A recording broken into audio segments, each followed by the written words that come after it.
Where was Abraham yesterday in that passage? Heaven. Paradise. And Lazarus was with him. They had passed through this place and they had passed the exam. I'm going to take off from where Mommy just read. I want us to read that passage again. Deuteronomy 23. Particularly verses 12 to 14. Verses 12 and 13 are dealing with physical impurity. Getting rid of physical impurity. God cares about it. See, if your house is stinking, the angels will not be there. I'm telling you, they won't be there. Filth will bring many cockroaches and so on, bed bugs. That's not the place for God.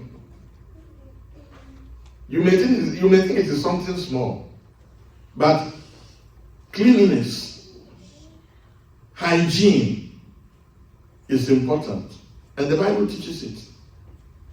Now, if that is important, how much more spiritual hygiene? This body is a house. Your body is God's temple, and it must be kept clean physically, mentally, spiritually. Verse 14 now goes to the core of the matter. Verse 14 speaks about holiness. Can somebody read that verse 14? For the Lord your God moves about in your camp to protect you and to deliver your enemies to you. Your camp must be holy, so that he will not see among you anything indecent and turn away from you. Did you hear? Your camp must be holy, so that God may not see any indecent, dirty thing among you and turn away.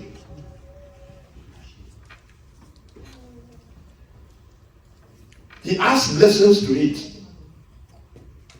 Protection is there. Is that also? Yes. Huh? Yes. Answers to prayer is there. Guidance is there. Everything that a child needs from the Father is there. Can somebody quickly go to Ephesians? Okay, please. Can you read chapter 2, verse 19? 2. Now, therefore, ye are no more strangers and foreigners, Correct. but fellow citizens with the saints and of the household of God. Go on. And are built upon the foundation of the apostles. Now listen carefully to the foundation.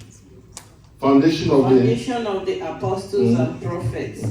Jesus Christ himself being the chief cornerstone. Thank you. Yesterday I told us we are making a building. Is that also? It was a foundation yesterday.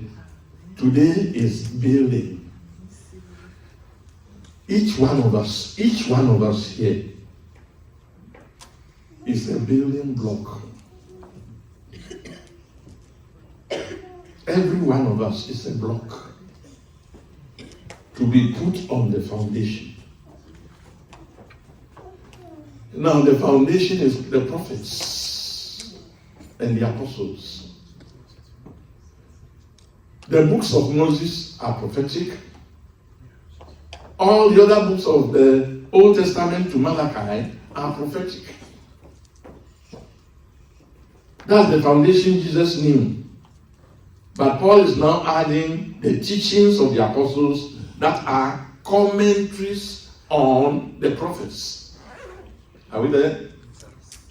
The whole of the New Testament is mainly a commentary or an explanation of the Old Testament. And please, when we speak about Testament, let us not think of the books. there are two testaments. The testament of the law and the testament of grace. Don't think so much of the books.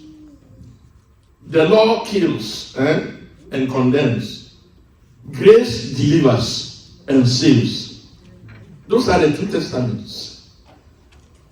But both work together. Without the law, there will be no sin. Without sin, there will be no grace.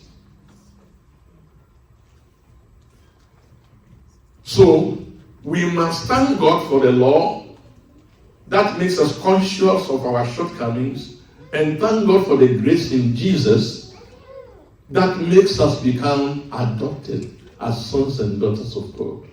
Hallelujah. So the foundation is that we have received grace from God to be able to live the life that obeys God. And we are not living just by the law. We are living by love to God. That's the foundation. Whenever we study the Old Testament and study the New Testament, we must have that in mind, that God has given us the grace to live holy.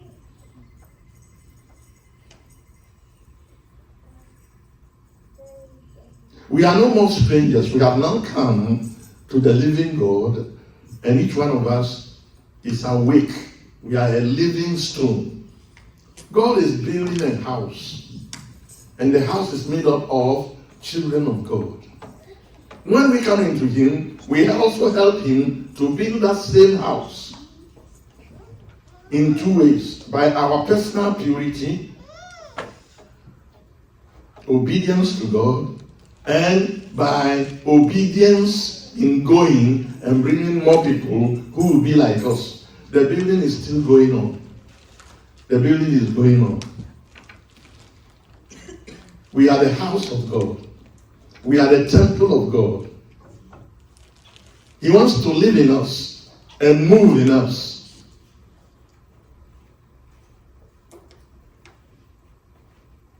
So in the New Testament, Paul uses his background and knowledge of the prophets and the books of Moses to teach the churches.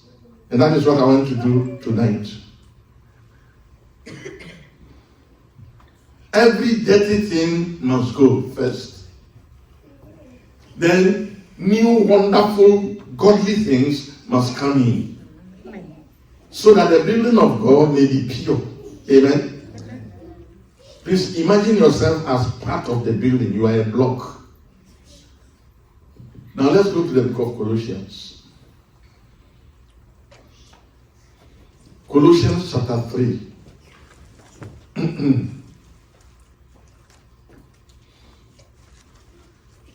Are we there? Verses 1 to 11 are verses teaching us of all the spiritual deification we must do.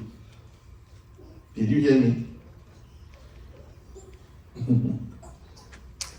That means we must visit the spiritual bathroom and allow everything inside those verses that are contrary to the will of God to go.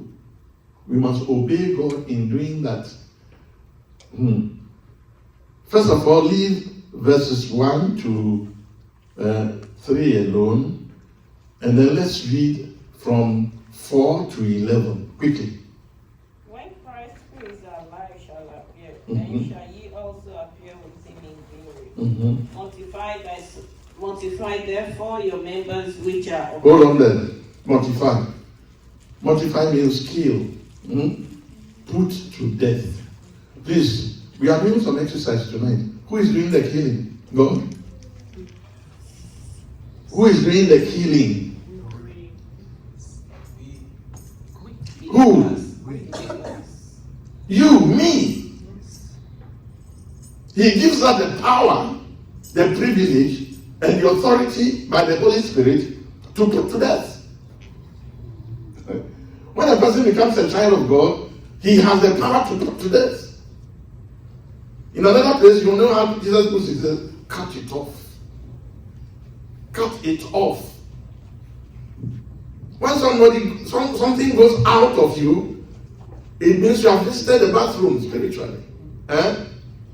You are becoming cleansed. And you are becoming strong. And you are overcoming diseases. Spiritual diseases. How many of us know that over 80% of the chronic diseases we have in our bodies are caused by constipation? Cancer, rheumatoid arthritis, diabetes, high blood pressure, poisoning of the blood, all forms of toxicity, brain diseases, nervous diseases. All of them stem from terrible gases from the colon that go back into the system. So when God says we must get rid of something in our lives, it's so that we may become better instruments in His hands for His building, for His glory.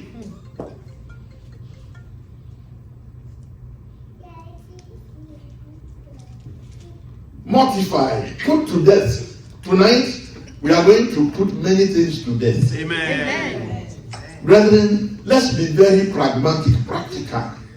This is a new year. Let's start it in a wonderful way and march on joyfully with God, being victorious all the time. Day by day, let's be victorious.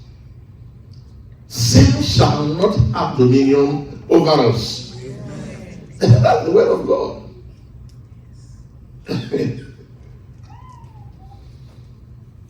Mortify, put to death. You see, you have to thank God that you have the power to mortify. That means you cooperate with God and you determine. You hate sin because you are a child of God. And you can bind Satan. You can bind demons. You have the authority to do so. You can say like Jesus, it is written. It is written. Go behind me, Satan. We have the authority because we have been raised with Jesus Christ. Above principalities and powers and Satan himself. He is under our feet. Many Christians don't know that. They tremble at the devil. No. He will resist. Firm in your faith. And he will do what? Flee. He's a coward. He's a toothless lion. Read, my daughter. Mortify therefore your members which are upon the earth: fornication, listen to the, you are rushing. Listen carefully. The first one is what? Fornication. Fornication covers sex outside marriage between boys and girls. This Old Testament, Old English, that fornication includes adultery. Are you getting me? Any type of illegal sex is fornication. And it comes first. If you haven't overcome that one, forget it. Let me tell you, a lot of immorality is in the church. A lot of it. That's why yesterday we heard, narrow is the gate and straight is the road that leads to everlasting life, and few there are that find it. We are in the church, and within the church there is wheat and there are tares. You better decide what you are today. Decide it. You may not hear it the way you are hearing it today again. You may not. It is your cooperation with God that turns you immediately into pure wheat. pure grain, that you become an oak of righteousness. It is your cooperation with God. God has prepared everything for you in Christ.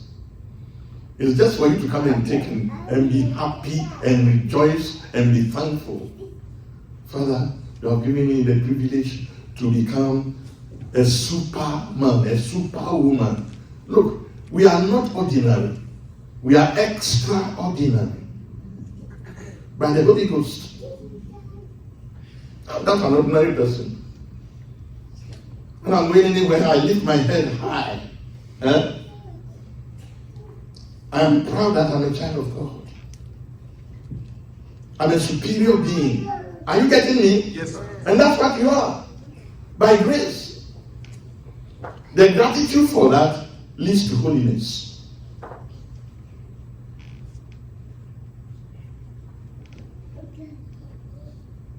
I say it, if you haven't passed the exam of overcoming fornication and adultery, you haven't started.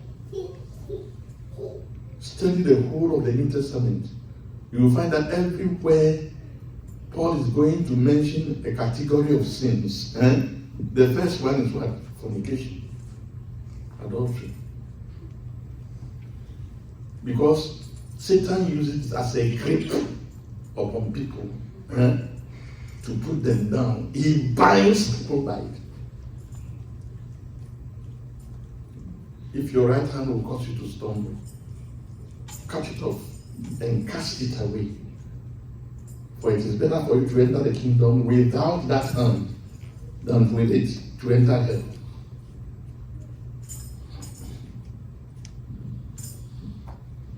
Your body is the temple of God. Read on. Uncleanness. Uncleanness is in the mind.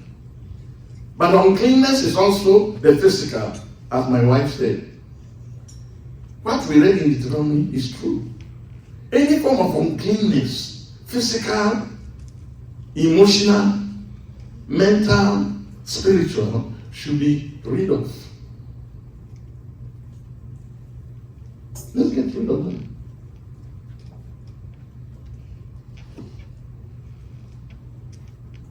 Let's separate ourselves from them. Those ones that are really binding on us, let's confess them to God. You see, when you confess, you have almost finished the work. When you admit before God that something is wrong with you, that is when you receive a cure. But if you rationalize and say, well, everybody does it, what is it? You are still down there. But when you face it and say, I hate myself. I hate myself. I'm a disgrace. Father, I'm sorry. I'm a disgrace. I'm a hypocrite. When God begins to hear something like that from his children, he knows they are serious. And he will do something about it. The Holy Spirit is daily grieved by our continuation in some habitual sins, all forms of uncleanness. It is good for us to get back home today and take a sheet of paper, and examine ourselves, writing down objectively, without pitying ourselves, objectively every dirty thing in our life. Write them down. You know them. Your conscience may try to, suppress. It's a lie. You know them. Write them down. And seriously take a Bible and begin to pray on each one of them. And ask for forgiveness. Ask for strength for each one of them. And be counseling them. Be counseling them. Be counseling them. It may take you 2 hours. Be counseling them. At the end of the exercise, a miracle has happened. I'm telling you, just be sincere before God, and God will honor your sincerity. Amen. Many times Christians are not honest about the situation of their lives. And that deprives them from blessings from God. Remember in the Deuteronomy, the blessings come as we begin to live a clean life. The same in Deuteronomy 28, which we read yesterday. He says, if you will diligently hearken to my word and obey my voice, not turning to the right, nor to the left, then the blessings come. Let's get it clear. Our God is a holy God, and He expects us to be a holy people, walking in His steps. That's why we are reading this passage in Colossians. Uncleanness, yes. Inordinate affection. Inordinate affection, lack of self-control. That's the meaning. Inordinate, that is affection that is not proportionate, not moderate. If you like, put it, lust. Lust. Lust is the opposite of love. Both of them start with L. Inordinate affection. In fact, what happens among some Christians these days, Pentecostals and otherwise, is terrible.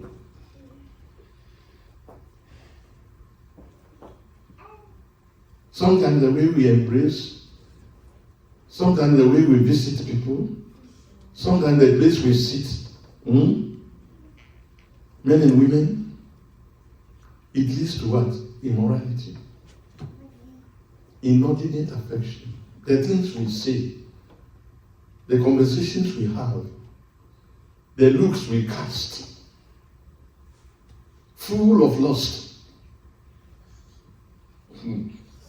You know what Job said? He said, I have made a covenant with my eyes.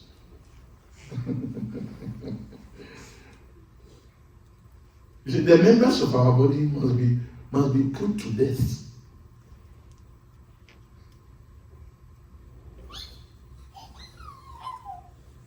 Inordinate affection, yes.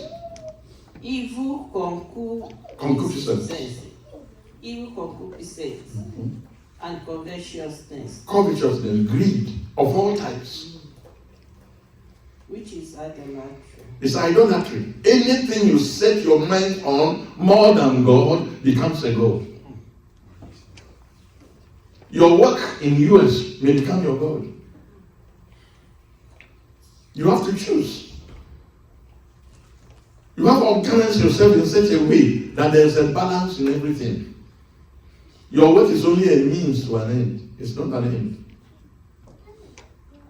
For those who are not in God, who have nowhere to go but to die and go to the grave, and finally go to hell, their work is the end of everything here. They worship their work. No, we don't worship work. It's only a means to do good.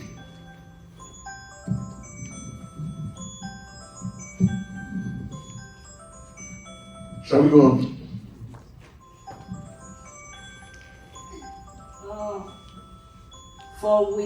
For which things sake the wrath of God cometh on the children of disobedience. Did you hear? The wrath of God is coming upon people who continue in those sinful ways. It doesn't matter whether the person is active in church or not. The qualification is that if you continue in these sins and will not repent, the wrath of God is coming upon that type of person. No exception. No exception. You see, God has not got sacred cows. What a man sows is what he will reap. Just get it straight. Don't say, God, I have been serving you for 20 years or 40 years. You have to pardon me for this particular thing. There's nothing like that. He is holy. And he has called us, as we heard from 1 Peter chapter 1, verse 16. I am holy. Therefore, you also must be what? Holy. In all areas of your life. In all areas of your life. Read on. In the which ye also walked sometime. Did you hear? You were in those things some time ago. That means God is supposing that we are no more there. We have overcome those things. But I want to ask you, have you really overcome? The list we read is just the raw ABCs of sin. The raw ones that are easy to overcome. Did you hear me? These ones you have read are the easier ones to overcome. Now go to another list. Go on. When ye lived in them. Yeah. But now ye also put off all this. Listen carefully now. Anger. Did you hear? You may overcome fornication. You may overcome stealing. You may overcome drunkenness.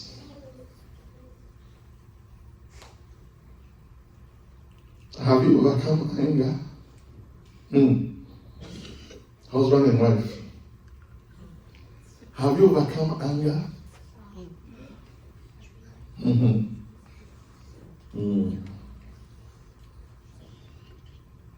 Be angry, but do not sin. Do not let the light go down upon your anger. That means when that anger is rising, you stop it. And you discuss with the person with whom you are angry and settle it straight and forgive. See, anger can cause death. Let me put it that way. But it causes the death gradually. Anger can cause high blood pressure.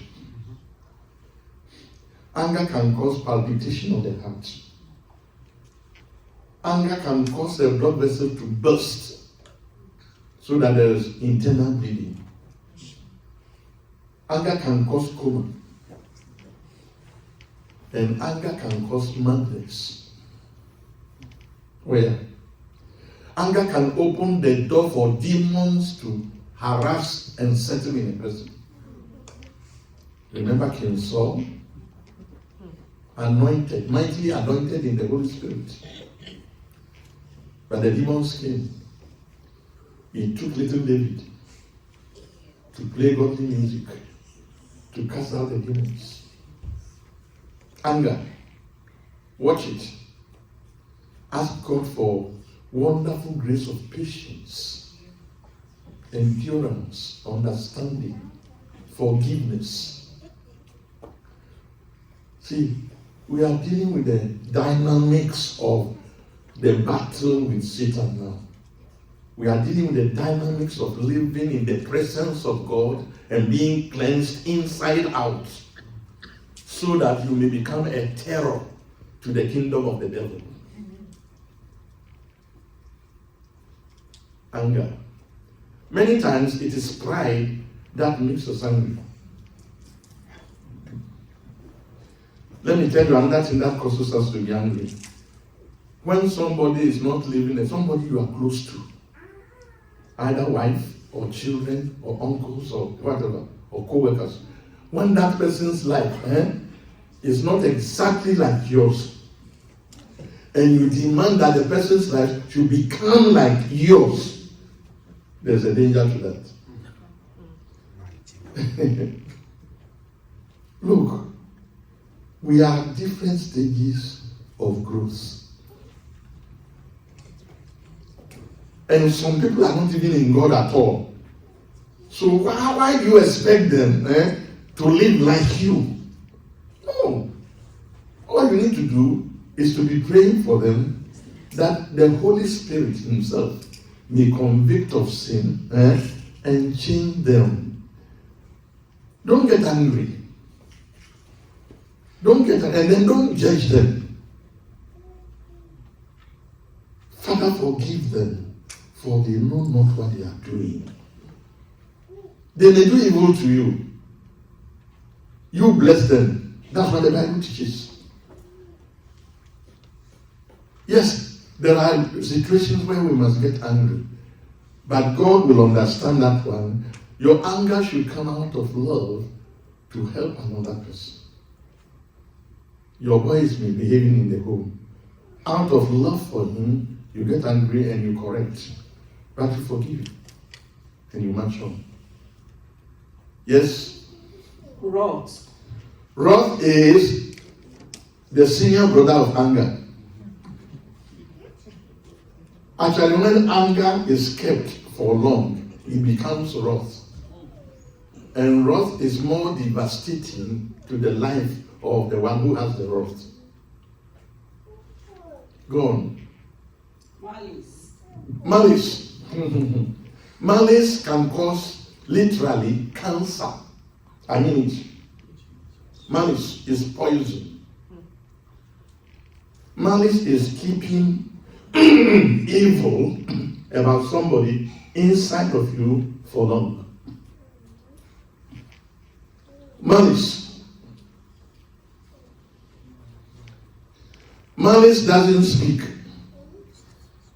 You keep quiet and you pretend. You become a hypocrite. Are you getting me?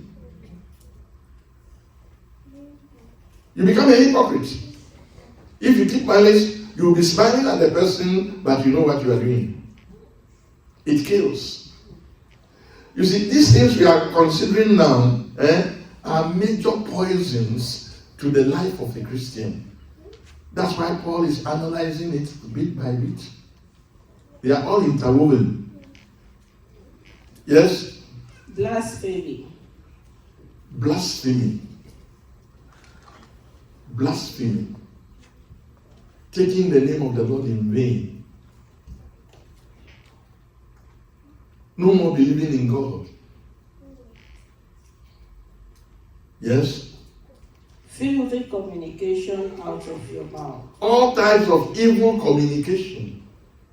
Because out of the abundance of the heart, the mouth speaks. You see, a good tree cannot bear bad fruit. Neither can a bad fruit bear a good fruit. You cannot have dirty water and sweet water coming from the same spring. No. Tonight the Lord is telling us to become pure. Pure by grace. Let's receive that power of sanctification. Let's pray that prayer of David. Search me, O God, and know my heart today. See if there be any evil thing in me. And what? Lead me in the way everlasting. That's it. Go on. Lie not one to another. Hey, lies. Lies. You see, these are more difficult things to handle. And yet God wants us to handle them because He wants us to reach a higher level of power and victory. A higher level of authority. If we are going to deal with the devil and build the house of God, the kingdom of God, we must be people filled with the weapons of righteousness. Filled with the gifts of the Spirit to a level where the devil can shake when we speak or shake when we pray. The level of your purity determines the level of your power. It is purity before power. Please note it. If you see any Christian who has got power and is not living a holy life, that power is not from God. Did you hear me? You see any Christian with a certain power doing miracles and so on and so forth and so forth, and his life is consistently opposite of the life of Christ. That power, I say, is not from God. Because when God sees that a man is no more living a holy life and so on, it is Ichabod. The glory of the Lord has departed. That's why Jesus said, on that day when I come, many will say unto me, we did this in your name, we did that in your name. You said, I know you not. Get away from me, workers of what? Iniquity.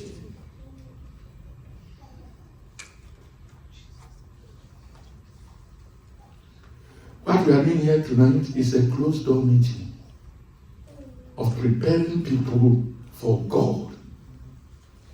Forget about the big congregation. Look, God needs just a few people who are sincere and determined, and He will do wonders. He will do wonders. Major revivals are not caused by majorities. They are caused by a few people. And the thing will spread like a wildfire. This could be the beginning of a big revival in America. Amen. Listen to me. And one of the reasons why we are here in this country is not just because we came for jobs. As children of God, we are here as Daniel and the 4 Hebrew boys, the 3 Hebrew boys, were in Babylon. They sparked up revival there, although they were civil servants. Are you getting me? We are here for a purpose. We are here to bring the gospel back to America from where the gospel came to us. They have gone astray. They have gone astray. The churches are no more churches. But we have the pure thing. Let's be proud of what we have, our heritage.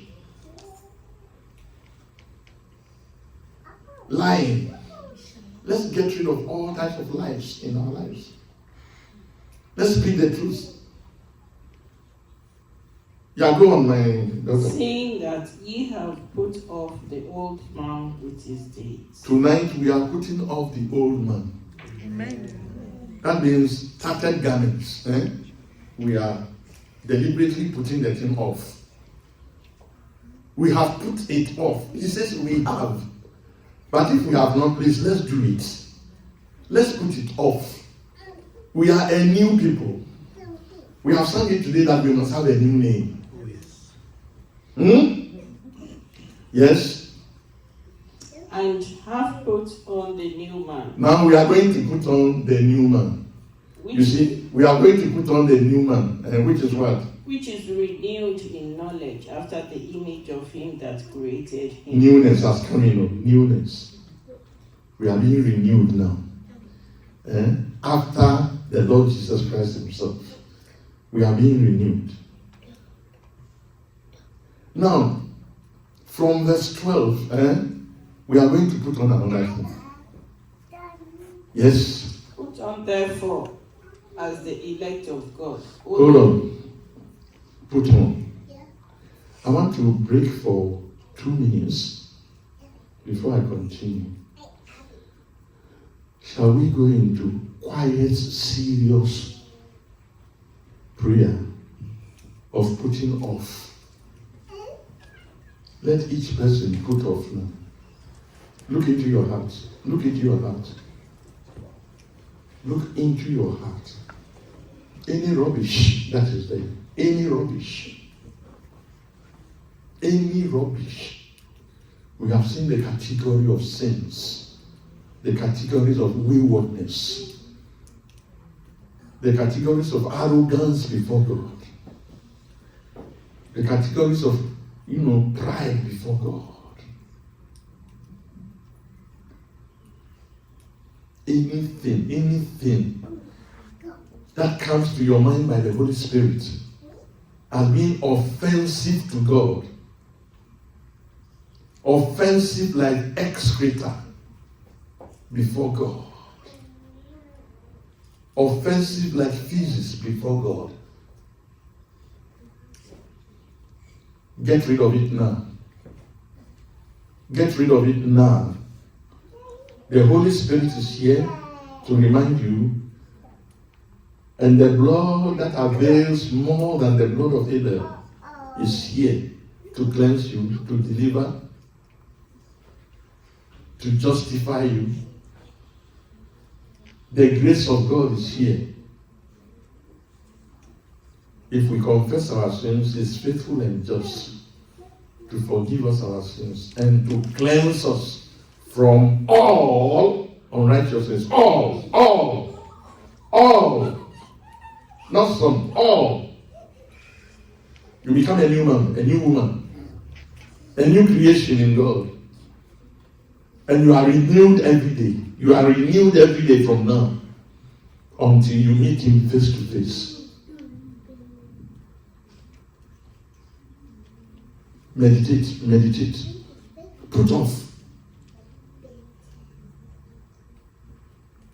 Tell God, I'm deliberately putting off this particular habit in me, this particular sin in me. I'm putting it off. Lord, help me. I am sorry, Lord. I am sorry.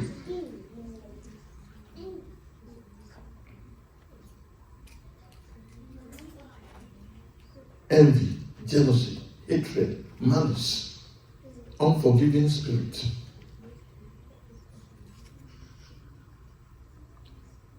Unfaithfulness, evil thinking, lust, immorality, lies, exaggerations, pride, anger, envy, wrath. Put all these off. They are not part of you. They are abnormal in the life of a Christian. And the power that enables you to put off one is the same power that enables you to put off every one of them. If you hold on to any, it is because you love that thing more than God. Father, teach me to love you. Teach me to love you. If I love you, I will not do things that will offend you. I want to be clean. I want to be clean. I want to be a clean vessel for noble use in your hands. Lord, cleanse me in the blood of the Lamb.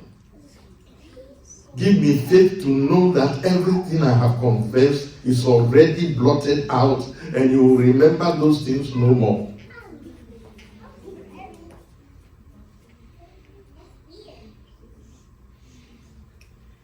Oh, how wonderful it is to find that your heart is clean from sin. Known sin, any known sin, your heart is clean from them.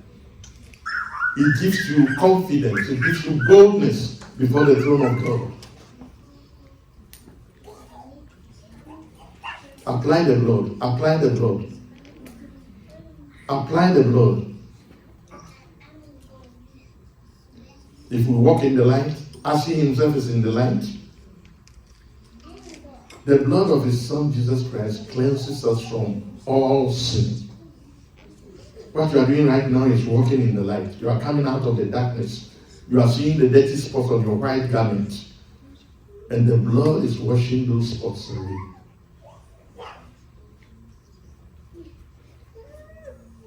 Father, confirm your word in the heart of your children. Let a miracle happen for your glory. Grant us the grace, Lord, to rid ourselves of every known sin and to have the confidence of the Holy Spirit before your throne. Thank you for hearing us. In Jesus' name, amen.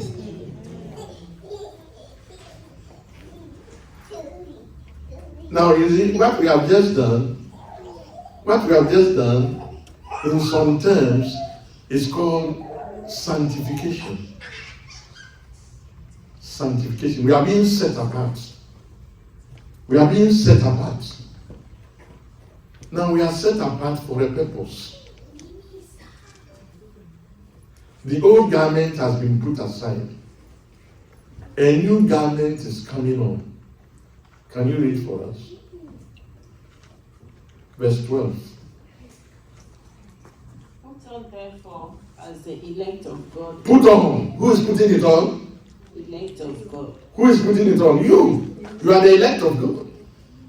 You are doing the putting on and you do it by determination and prayer.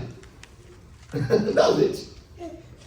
There is work for us to do. See, sometimes we think God must do everything. No. We put on. We put on. We tell God we are affirming it. We are your children now. We are putting on this thing. What are we putting on? Yes? Holy and beloved.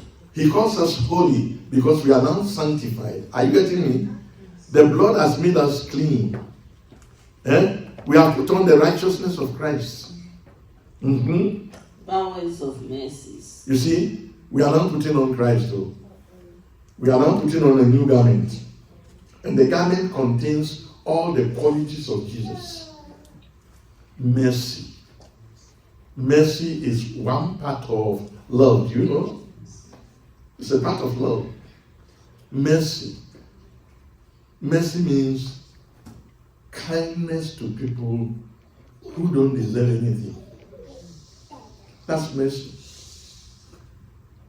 In fact, mercy and kindness are friends. Mercy also has to do with forgiveness. Is that also? Have you forgiven everybody who has ever offended you? Are you thinking of it right now? Is God bringing something into your mind? Learn of me, for I am what?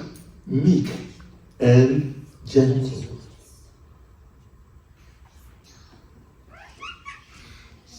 People who are meek and gentle are simple, amiable, loving, lovable, easily approachable, pleasant. Are you getting it? They are not mean. They are friendly. Ask God for these things. They are humble. They are not proud. They are not expensive. They are not wasteful. They are not worldly. Their eyes are fixed on where they are going. That's meekness. That's gentleness. Humility. Oh, when you are humble and gentle and meek, the Lord elevates you. That's the secret. You become very, very powerful in God. It is the humility of Jesus that gave him a name above every other name. That at the name of Jesus every knee should bow. The way to authority in God is humility. For God resists the proud, and he gives more grace to the humble. If you are going to be used to build the kingdom of God, to build that house, humility is extremely important. When you are humble, you are teachable. When you are humble, you are not arrogant, you are not proud. Can we go on? Long-suffering. Long-suffering is patience. That means you suffer the evil from other people for long. You endure. You endure. Husband and wife. Husband and wife. Do you know why God gave you that partner? It is to drive out every dirty thing from your life. The main purpose why God gave you that partner, whether woman or man, is to make sure that you make heaven. Because that person will provoke you. Provoke you. There are some particular things you correct 25 times in a day. And there's no change. And what do? You see, God is revealing to you your own weakness so that you may grapple with it. No, stop shouting. Stop shouting. Do more praying. See, what you cannot correct, the Holy Spirit will correct. I'm telling you, iron sharpens iron. That's what husband and wife are. Actually, marriage is a very wonderful thing. God instituted it to polish his children. When you are not married and you think you are very holy, you better watch yourself very well. Marriage brings serious practical holiness.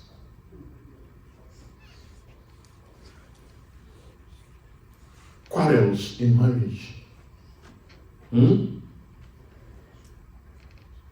know that you can stay sometimes 1 week, you don't speak to each other because of something small that happened. And you keep on and keep on like that. God wants us to become so humble that we will discuss with our partner, sort out things, and move on. Your love for your partner is unconditional. Don't say because he did this, therefore I did that. No. You must remain like a thermostat. You are not a thermometer. A thermometer changes with the environment. A thermostat is constant, whether the environment changes or not. Your love for your partner should be unconditional. It doesn't matter what he does or she does. This is the standard of God. Forgiveness. Yes? Forbearing one another. Forbearing one another. I have explained that already. Yes? And forgiving one another. You see? All those things said are now going to the next level, which I am not going to speak about tonight. What does the next verse say? If any man have a quarrel against any, even as Christ forgave you, so also do ye. Okay, that's still on forgiveness. Go on. And above all these things, put on charity. Okay, hold on. Don't go further. Above all this, put on what? Charity. We are not speaking about that today. We are speaking about that tomorrow because that's the roof. He said above the building, put on what? Love. Charity. We are not dealing with that today. Because love is the peak of the disciples' life. But you see, before you can practice real love, because you can practice real love, you must have done what we are talking about now. True love comes out of putting on Christ. So let's put on. Let's put on. The last place we are going to look at tonight is Ephesians chapter 4. Shall we? Quickly. Ephesians chapter 4. Let's start from verse 29. Let no corrupt communication proceed out of your mouth. You see, I am repeating this thing in Ephesians to let us know that it was the same teaching and culture that Paul and the other apostles carried from church to church. Look, there was no difference. We have seen the church in Colossae. We are now looking at the church in Ephesus. Okay? Let not evil communication come out of your mouth. I want you to see how the passage here compares with the one in Colossians. Go on. But that which is good to the use of edifying. We must speak things that will edify and build up people as living blocks for God. Yes? That it may minister grace unto the hearers. Do you hear? We must minister grace. We must liberate people. We must encourage people to come to God. We shouldn't discourage them by our character and our words. Yes? And grieve not the Holy Spirit of God, whereby ye are sealed unto the day of redemption. Any dirty thing we do or say is a grief to the Holy Spirit. God is agonized by any evil we do. Yes? Let all bitterness and wrath Mm-hmm. and anger Mm-hmm. and clamor Mm-hmm. and evil speaking Mm.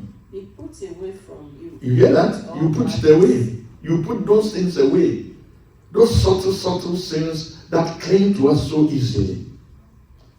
Let's daily wash ourselves in the blood of the Lamb and march forward. You see, when my wife was speaking, he spoke about having a bath. Is that also? Yes. Daily bath keeps the body strong. When you don't do it daily, you become sick. Because germs are accumulating upon your body and entering your body. In the same way, in the spiritual realm, if you don't examine yourself on a daily basis and cleanse yourself in the blood of the Lamb and march on to higher levels, you will decay spiritually. So what we are studying is extremely important. It's the dynamics of going on and being useful in the kingdom of God. Yes? And be ye kind one to another. You see the positive side now. Be kind one to another. Aspects of love is coming again. Yes? Tender-hearted. Be tender-hearted. Forgiving one another. The same thing as we found in Colossians. Forgive one another. Mm-hmm. Even as God, for Christ's sake, hath forgiven you. Exactly. You see? That is it. So, tonight, we have put off the old man and we are putting on the new man. We are putting on Christ. Are we there? To summarize what I have said so far, or all that we have learned tonight, I want us to culminate in that love, which we will deal with tomorrow in details. Is it? Or 2 Peter chapter 1. I think it's 2 Peter chapter 1, rather. 2 Peter chapter 1.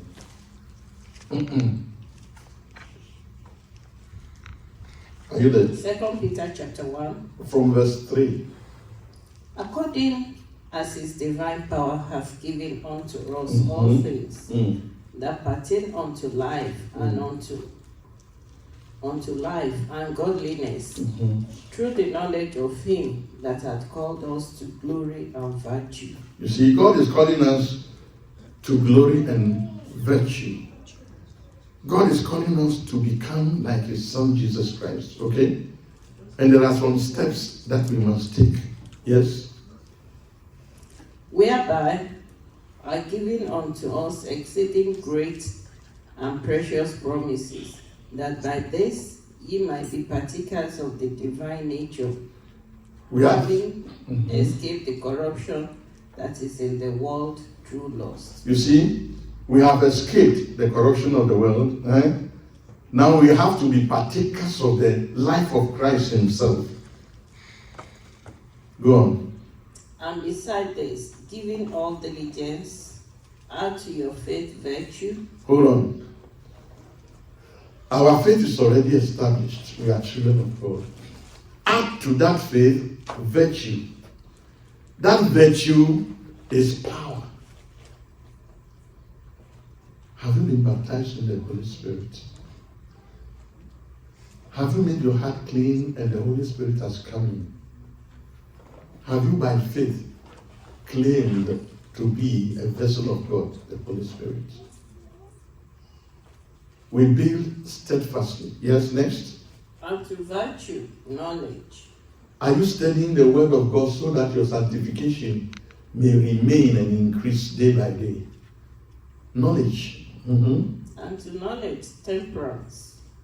And to Is the knowledge you are gaining making you self-controlled, temperate in all things? Are you self-controlled? Is the work of God making you able to stand firm where other people are falling? Yes? And to temperance, patience. You see, is that aspect of God's character building in you? Are you becoming patient because you are becoming more like God? Yes? And to patience, godliness. Godliness, simply put, is goodliness. Goodliness. Are you good? The meaning of godliness is kindness. If you go to the Old Testament, many of the Psalms say God is good, his mercies endure forever. When you are merciful and kind, you are good. That's what the Bible says. A good man is a giver. Cornelius was a good man. Are we there? Yes? And to godliness, brotherly kindness. To godliness, build on brotherly kindness. That means love among the brethren. Love in the fellowship is very important. Yes. And to brotherly kindness, charity. That's the end. The highest level of godliness is charity, love. If you look at those things, you will see that there are 7 of them. And the number 7 is very important to God. We are going to pray. Lord, I have forsaken the dirty things, and I'm now going to put on Christ. The Holy Spirit himself will lead you to pray the way you should pray.